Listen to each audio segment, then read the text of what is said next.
बहुत बहुत नमस्कार। आप सबका फिर से स्वागत है इस क्या कहना चाहिए बेसुध अवस्था में पड़े हुए चैनल पर, जिसमें 1-1.5 साल में एक वीडियो आता है और मैं हर बार वायदा करता हूँ कि जल्दी ही फिर से फिलोसफर वीडियो बनाऊंगा।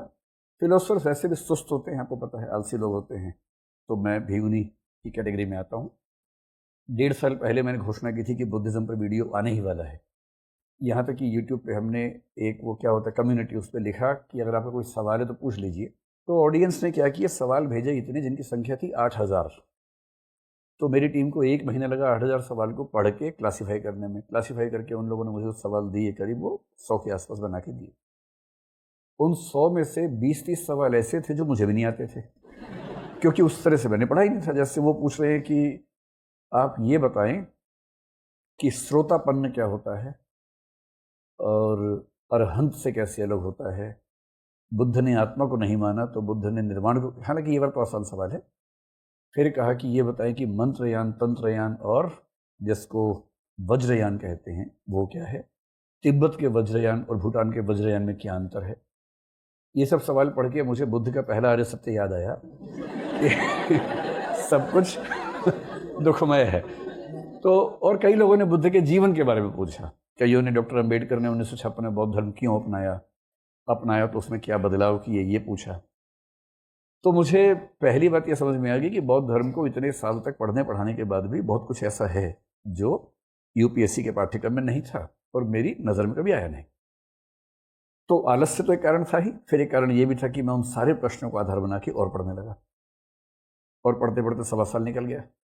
3-4 दिन पहले मुझे ये आत्मविश्वास आ गया कि हाँ, अब मैं बुद्ध के दर्शन पर लगभग 20-25 घंटे बात कर सकता हूँ। तो ये भी हुआ कि इसको एक दिन में तो नहीं करेंगे, 4-5-6-7 दिन में करेंगे, अलग अलग समय में करेंगे। तो मैंने सोचा, क्योंकि इस चैनल का उद्देश्य दरअसल ये है कि देश का आम आदमी जिसका यूनिवर्सिटी से कोई संबंध नहीं है, उसको भी वो सब चीज़ें मिल जाएं जो लगता है कि केवल विश्वविद्यालयों में है।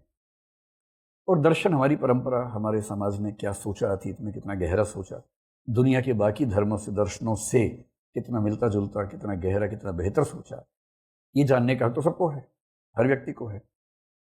तो मेरे लिए आईएएस क्लास से ना बहुत आसान काम है, पर यूट्यूब के लिए कुछ करना बड़ा मुश्किल है। एक तो उसमें हर व्यक्ति लेंस लगा के देखता है आक्रमण करने के लिए, फिर एक भी गलत स्टेटमेंट निकल जाए तो उस पर 500 टिप्पणियाँ आती हैं कि ये कैसे बोल दिया, तो भय भी रहता है। और ये भी कि जो आम दर्शक की ज़रूरत है, न कि विश्वविद्यालयी या सिविल सेवा की तैयारी करने वाले दर्शक की ज़रूरत है, उसका अंतर भी मैं समझ सकूं।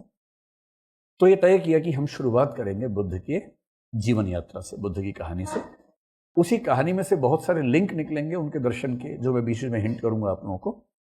और आप लोग क्योंकि आईएएस की परीक्षा भी देंगे और निबंध में आपको बुद्ध की कहानी से बहुत चीज़ें मिल सकती हैं, बुद्ध के दर्शन से निबंध के लिए बहुत कुछ मिल सकता है, आर्ट एंड कल्चर के लिए, इतिहास के लिए भी बुद्ध की कहानी और दर्शन से कई चीज़ें मेरा ख्याल है कि मिल सकती हैं। लेकिन निबंध, इंटरव्यू और एथिक्स के पेपर के लिए तो निस्संदेह बहुत सारी चीज़ें आपको मिलनी चाहिए।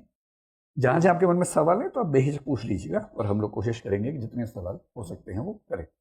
तो टॉपिक का नाम लिखा है बुद्ध और उनका दर्शन, लेकिन आज हम जो शुरुआत करेंगे वो करेंगे बुद्ध की कहानी से।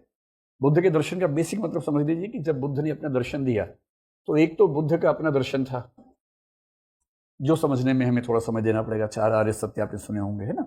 अनित्यवाद सुना होगा, अनात्मवाद, निरात्मवाद सुना होगा कि वो आत्मा को नहीं मानते थे, निर्वाण को मानते थे, परिनिर्वाण, महापरिनिर्वाण को मानते थे। ये सब चीज़ें क्या थी, एक तो बुद्ध का दर्शन हुआ।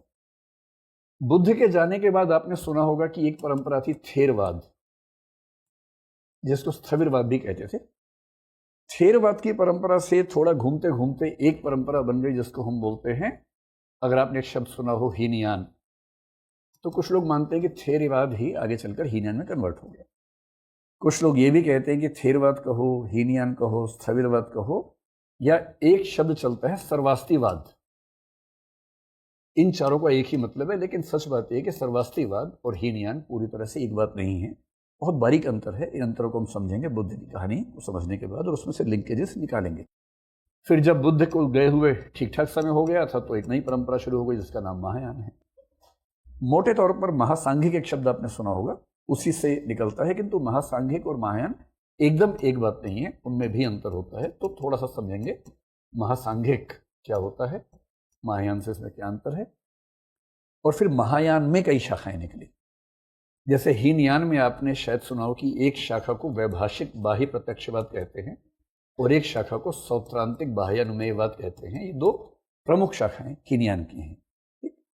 इसी तरह से महायान में दो प्रमुख और एक बाद में प्रमुख बनने वाली जो शाखाएं थी वो निकल गई, और इन सब ने बुद्ध की व्याख्या अपने अपने हिसाब से की। जैसे महायान की एक शाखा का नाम आपने सुना होगा माध्यमिक शून्यवाद कहते हैं, या केवल शून्यवाद शायद आपने सुना होगा। और शून्यवाद का संबंध गणित वाले शून्य से बिल्कुल नहीं है। मुझे एक मैथमेटिशियन फ्रेंड कुछ दिन पहले मिले, बोले कि मैं बहुत खुश हूँ इस बात से कि फिलोसफी में भी शून्य की बात होती है। मैंने कहा नहीं होती है, वो शून्य अलग है, ये शून्य अलग है, दोनों एकदम अलग अलग है। फिर इसी में एक दर्शन बना जिसका नाम था योगाचार विज्ञानवाद, या केवल विज्ञानवाद भी कह लीजिए। जब विस्तार में समझेंगे तो आप इसको पूरा जड़ तक समझेंगे कि उन्होंने क्या कहने का प्रयास किया और कैसे बौद्ध दर्शन और भारतीय परंपरा के अन्य दर्शन दुनिया के किसी भी दर्शन से कई मामलों में बेहतर, खूबसूरत साबित होते हैं। ये समझना हमारा मूल उद्देश्य है। आगे चल के एक दर्शन बना जिसका नाम था वज्रयान, और वज्रयान को ही कुछ लोग बोलते हैं मंत्रयान, इसी को कुछ लोग बोल देते हैं तंत्रयान। जापान में इसका नाम थोड़ा अलग है ना, चाइना में थोड़ा सा अलग नाम है। इन्हीं में से एक शाखा जापान में ज़ेन बुद्धिज्म हो गई, इसी को चीन में चान बुद्धिज्म कहा गया। ये सब शाखाएं महायान के ही ऑफशूट्स थे, महायान की परंपरा से निकलते गए। और इस सब के बाद 20वीं सेंचुरी में एक नई शाखा बनी जिसका नाम है नवयान। आपने सुना होगा डॉक्टर अंबेडकर ने अपने जीवन के अंतिम दौर में बौद्ध धर्म को अपना लिया था। बहुत रोचक बात है, डॉक्टर अंबेडकर ने 1935 में 13 अक्टूबर के दिन येवला नाम के स्थान में महाराष्ट्र में एक घोषणा की। आपको पता है कि उस समय कालाराम मंदिर में एक आंदोलन चल रहा था, मंदिर प्रवेश आंदोलन चल रहा था, वो सफल हो नहीं पाया। करीब 5-6 साल आंदोलन चला। उस आंदोलन की विफलता से वो काफी क्षुब्ध थे। उसी बीच में गोलमेज सम्मेलन भी हो रहे थे। 1935 में उनको लग गया कि पूरी कोशिश करने के बाद भी मुझे अपने धर्म में मानवीय सम्मान नहीं मिल पा रहा है। तो उन्होंने एक दिन घोषणा कर दी कि मेरा जन्म हिंदू के रूप में हुआ, जो मेरे बस में नहीं था, पर मैं हिंदू के रूप में मरूंगा नहीं क्योंकि ये मेरे बस में है। इस बात से बड़ा हड़कंप मचा। ये बात उनके दिमाग में 1927 से ही चल रही थी। 1928-29 में कहीं कहीं उन्होंने जो अपनी अखबार था बहिष्कृत भारत जैसे था ना, उसमें भी एक आध टिप्पणी की थी। यहां तक लिखा था कि अगर आपको धर्म बदलना ही है तो मुसलमान बन जाओ। तो लोगों को लगता था कि जब 1935 में घोषणा की तो शायद वो इस्लाम चुने।